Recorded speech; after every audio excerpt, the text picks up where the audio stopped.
Lifikelele kwi-3,465 inani labemi beli abosulelwe yintsholongwane iCorona ukuza kuthi ngoku, kudizwe ngmphathiswa wesebe lezempilo ugqirha Zweli Mkhize ngokuhlwanje, Ukanti ngaphambili ebetyelele Komkhulu eNqadu KuGatyana, nalapho ebeyokudibana neeKumkani neenkokheli zomthonyama, nalapho bekushukuxwa banzi umba wentsholongwane iCorona. Ndibulise kumagumbi ezosasazo kwiindaba ze-SABC, ndibabulise nababukeli beendaba bephela. Namhlanje sikomkhulu eNqadu kuGatyana, nalapho umphathiswa wesebe lezempilo ugqirha Zweli Mkhize ebelapha ezaphefumlelana neenkosi zemveli, ezaphefumlelana nabantu bokuhlala apha eNqadu. Sizimisele ukuthi akwenziwe yonke into ukuthi leli gciwane lingasindi ngale ndlela ezokwenza gcina sesibona into esiyibona phesheya. Lagcina kuswelakala indawo yokuthi somfihla apha umuntu, lagcina kuswelakala ukuthi somlalisa apha umuntu.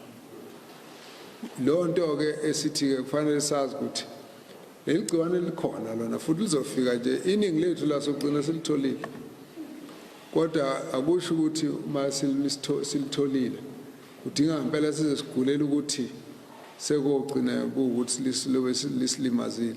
Ngolu suku lwanamhlanje sibhengeza ngokusesikweni singumbutho weenkokheli zemveli zaseMzantsi Afrika uphela iContralesa okokubana siyawurhoxisa ulwaluko kulonyaka ngenxa yezizathu ezicacileyo mhlophe into okokubana abantwana bethu bangalimala esuthwini kuba sifikelelwe ngulo bhubhane wesifo. So siba jikelele wombutho weenkokheli zemveli uBudizwe Mkhize icacisa edakanca kabanzi apho nendlela bathe bafikelela ngayo esigqibeni sokubana balurhoxise ulwaluko kule nyanga esilimela, esithi ke kuyawucaca apha enyakeni nakwizikolo ukuba kuzawuqhubeka kanjani na khona ukuze nabo bakwazi uqhubeleka phambili. Kwelami icala Thule Joka, ndihamba noGxa wam uLwandile Mbulali, masithathe izintambo sizibuyisele kwestudio.